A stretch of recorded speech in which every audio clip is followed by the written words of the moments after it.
Hey guys, so I am checking out this little OBS thing that I guess you needed to be able to encode things for YouTube.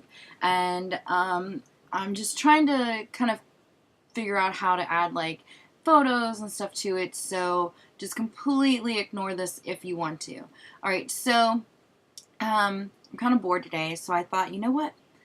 I am just going to come on here and show you guys some books. So let's see. We're going to add an image here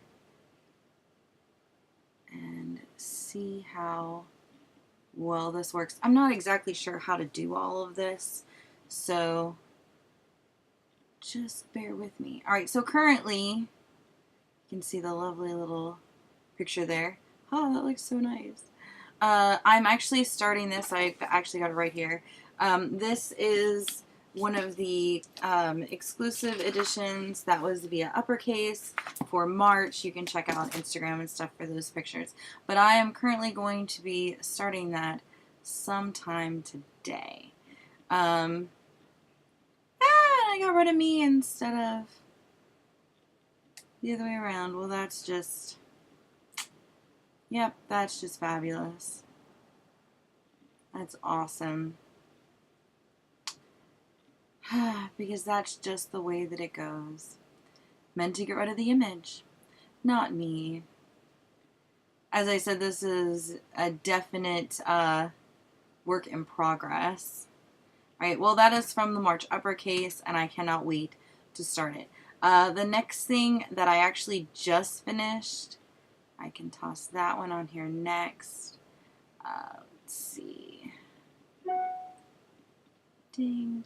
I actually just finished rereading the first 3 books. I guess it's that way. The first 3 books of the Shadowhunter series. Every book took me about anywhere from 6 to 7 hours each. With everything that's been going on, I've been reading about 200 pages a day, give or take. I finished out the last a little bit over 200 pages. No, actually, I think that's 300 pages because that was 541 pages for City of Glass. So I read about a little bit over 300 pages yesterday for that one and finished it out. I actually had the little hardbacks that were released by Simon & Schuster exclusively to Walmart. They have the newer covers on them and they're hardbacks with no dust jackets. I only have books 1 through 4. I still need 5 and 6 for that specific edition, and I'm checking out Walmart's now to see if they're going to be re-releasing them. Those came out last year right before Lady Midnight released, so I'm really hoping that Simon & Schuster decides to do the same, because those are really nice editions, because these things are so massive. I mean, they're bigger than this. I mean, they're, you know, really tall and very thick. So those are very big books to try and lug around. I actually have this set in a Kindle version of a bind-up. I think it has the first 4 books on it. I'm not absolutely sure. It's been a while since I looked at it. But I really like reading these in print. Print is just so much better. I like the print. Don't get me wrong, the ebooks do work, especially if you're like out and about and stuff, because books are bulky and heavy, but I do like my print books. Alright, let's see if I can actually like get rid of the right one here. Yes, remove the image. Alright, so something else that I just finished. This review won't be going up until, let's see. Oh no, actually it's going up today. It's going up today. These are actually via my other site, the Book Addicts. They will all post over there, except for 2 books on here, which one actually posted earlier this week, and the other one, Hunted, will be posting on the 19th. Those will be posted at Crossroads. Fangirl actually will post today on the Book Addicts. If you don't know, the Book Addicts is thebookaddicts.com. On Twitter and Instagram and Facebook, we're under @RealBookAddicts. It's just basically everything that I physically own. If it's off my massive TBR over here, I don't know if you can, let's see if I can move this. I'm on the desktop today, so just like ignore the bed. But this nice white bookshelf here, the bottom half of that is nothing but my massive TBR for books that I own. So everything that's off of there, so it's books that I physically purchased, those will be going on to thebookaddicts.com. Anything else, I mean, even though that technically, yes, I did purchase this is like an exclusive type thing, so it'll be going on Crossroads. But Fangirl, I actually sat down. It was one of the 4 books chosen for the book club. That's on Books Amino. And I've actually had a copy of that for a while now. And Andy actually decided to read it as well. She finished it yesterday because they ended up not going to school yesterday because of the really, really bad storm that we had. That sounded really weird. I don't know what that noise was. Oh, that's right. It's Friday. It's the garbage truck. I was like, what is that noise out there? But anyway, I am very late to the Rainbow Rowell party. I didn't think that I would be interested in reading them at all. I've had a couple of different copies of Fangirl and Eleanor and Park, and I think one other one, but I don't know what it was. I think maybe it was Landline. I don't remember, but I never actually picked them up to physically read them, but I was so excited that I actually did, because I finished the book, I think, in like 2 days, and it was so amazing. It was so good. And like, not a lot of stuff happens to it. It's really like a coming of age story where the girl, just kind of has to figure out what she wants to do, because her and her twin sister are in college. And, it's not your normal YA contemporary novel. Normally, they're in high school. But it was a really nice change to how books are nowadays, that everybody, if it's a YA, they're in high school. Or if it's a fantasy, of course, YA, that school doesn't even exist anymore, unless it's Harry Potter. But it was really good. It was really good. I really liked how the dynamics of the 2 sisters, where one was an introvert for Cather, and then you have Ren that is just completely off the wall out there, and how Cath has to really figure out how she's going to survive without her sister being there constantly. So it was really interesting. Definitely something that if you haven't read it, you should definitely check it out. All right, so let's see. That one can go in the garbage. I'm slowly deleting the little pictures off of here as I do this. All right, so let's see. The next one, it might help if I click plus instead of minus, is one that I have had on my TBR list forever, and I actually really didn't like this book. It was very middle grade. I ended up DNFing it shortly after I started it. I love the cover. The cover is beyond gorgeous, and I really love that it was a retelling. I love retellings. I love this. This one is a retelling of Beauty and the Beast, so I'm really, really happy to be able to read it. But this retelling just didn't work for me. I don't know. Parts of it just seemed kind of silly, and it did not work out at all. It just didn't. Okay, let's see here. The next one, this is one that I've had, and I actually have book 2 of this one as well. I got it from Book Outlet, and oh my god, this book was so amazing. This is another one that I was thinking that I wasn't going to like this book, at all. I've heard both good reviews and bad reviews. Goodreads is covered in horrendous reviews for this book, and I was like, I'm going to end up starting this, and I'm going to hate it. And I ended up loving it. I finished it in a day. I'm pretty sure I finished it in a day. And then halfway through it, I'm like, well, I have book 2. This is a trilogy. I wonder when book 3 is coming out. Oh, it's not coming out. I found out that if you go and look up Tandem on Goodreads, and you look for book 3, look up via the actual series, you will have a wonderful note from the author saying that the publisher decided not to publish book 3, and that she will eventually publish book 3, probably maybe a self-published indie publish, something like that, but she doesn't have the time to write it right this second, and that really makes me sad. I think that regardless of how the book sells, if you've signed up to do a trilogy, maybe they should just write all the books at once, and then they're already done. You can do slight edits to it, but the actual core part of the series is completely done. So then you don't have these issues, because now I'm really scared about reading book 2, because if book 2 ends on a massive cliffhanger, I I'm never going to know what happens.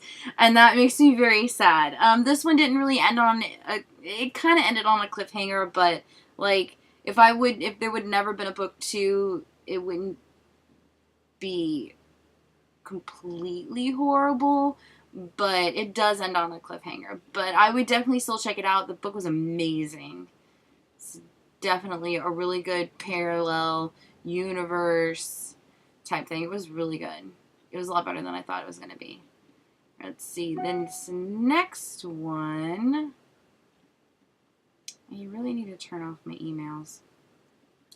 This one was actually from the March Owl Crate for, what is that? I think it was Ships and Seas or something like that. I don't remember what the actual thing was.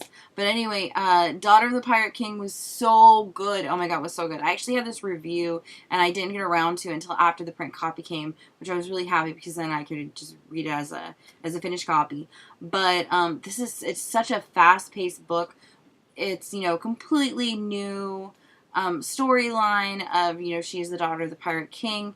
For the life of me, I do not remember what anybody's name was in it. It's been a while since I read this. It's been at least, I think, almost 2 weeks or so.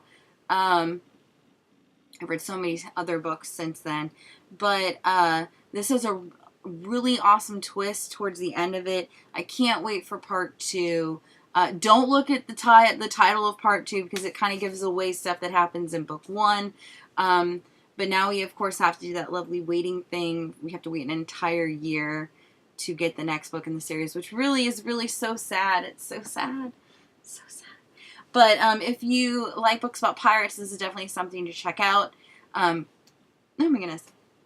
I really loved that the love interest wasn't like one of the main people on the ship, that they were a secondary character. So that was really interesting because that's not how I thought it was going to happen. I automatically assume, well, she's the captain of this ship, she's going to fall in love with the captain of that ship, but it's not how it works sometimes. So it was really good.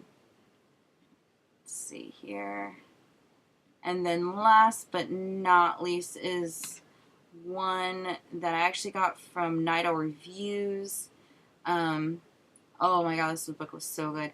I'm so hit and miss on a lot of the contemporaries, which is why I didn't try out Fangirl for the longest time. But this one, Letters to the Lost. Oh my god. Oh, it was so good. I love this cover with the flowers made out of like the papers for the letters. This one is about a girl that she lost her mom in a car accident, and coming home from work. I guess she was a field journalist where she would go out and she was a photographer, so she'd take pictures and stuff like that. And she died in a car accident. So her daughter, for life of me, I do not remember people's names at all. And she started going to the cemetery and writing her mom letters and leaving the letters on her grave. And this one is in a dual point of view. The secondary point of view is a guy, I don't know what his name is either, but he actually finds the letter and he reads it and he replies to her. And they kind of start out exchanging letters that way. First, she's really upset, of course, that this stranger has read her letter to her mother, and then it just kind of blossoms from there. It's a really good romance, contemporary romance. Definitely gives you the information of, like how to move on after a loss, and things aren't always as they seem. And it's definitely, look past what you see on the surface, because just because you think you know what's going on doesn't necessarily mean that you do. And it was really one that really struck a chord in my heart because of everything that I've gone through the past couple of years with reviewing books and everything else. That people really need to ask questions, make sure they have all of the information and not just one side. Because just because you think you know what's going on doesn't mean that you actually do. So that is the last book that I have on my short little list here that I grabbed all the covers to. As soon as I get done reading Hunted, I will be creating a new icon for Crossroads for the following week's books. But I can tell you guys what they are really quick. For the book addicts, I will be finishing out the week. This is the week of the 16th through the 22nd with 99 Days and Stalking Jack the Ripper, which I still haven't read. And then for Crossroads, I will not be making a new icon. I lied. Because this is just now getting into those books. I'll be reading Alex and Elisa. I think it's like Alesia, something like that. It's like shortened from Elizabeth, I think. But it is a YA story about Hamilton, which I haven't seen Hamilton. I know nothing about Hamilton other than what I've seen on like Facebook and stuff. So there's that one. It's a love story. I'm also going to be doing Your Welcome Universe by Whitney Gardner. Just Fly Away by Andrew McCarthy. I have a tour for a book called Fragile Chaos, which definitely look the cover up to that one because it is beyond gorgeous. It is so pretty. I'm going to be doing The Reluctant Queen, which is the queens of Renthia. I'm probably butchering that series, but this is from Sarah Beth Durst. Is it Durst? Yeah, Durst. And it is book 2 to the... Oh my goodness.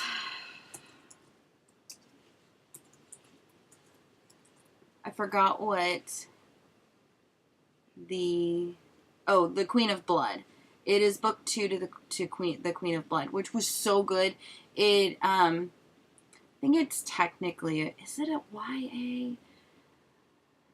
Really felt YA, but it kind of felt like a good book going between YA and new adult. It is on Goodreads. It's pop or it is under the genre of young adult.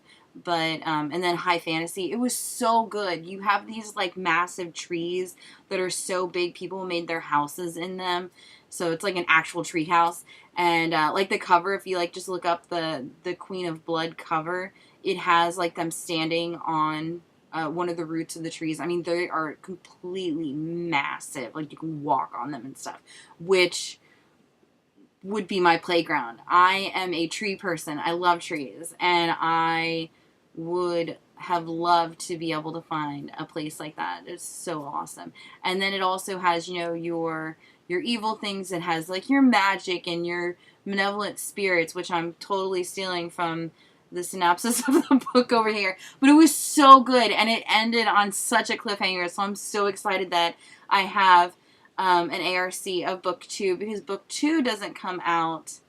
When does book 2? Book 2 actually doesn't come out until July. So you guys are going to get a really, really early look at a review for it. I guess there's a couple of reviews on Goodreads already, and they all look really good. They're all, I think there's like 1 4-star, 2 4-star. So, oh no. Oh, I wish I wouldn't have read that. I guess this has a switch in characters. I guess who the book is in their point of view. Oh no. I know, I kind of like that, but I kind of don't. I'm very scared now. I'm very scared to read that, but I'll be reading that one later this week. The next one I'm also going to be reading is The Traitor's Kiss by Erin Beatty. I don't know if I'm pronouncing her name correctly. That one looks really good, and I also will be reading another one, which I actually just released the other day, Defy the Stars by Claudia Gray. And that will finish out my week from the 16th to the 22nd. And then I will be diving into the books for the following week after that. Oh my goodness. Alright, so I am out of here. I really hope that you guys enjoyed this video, and I will catch you guys later. Bye.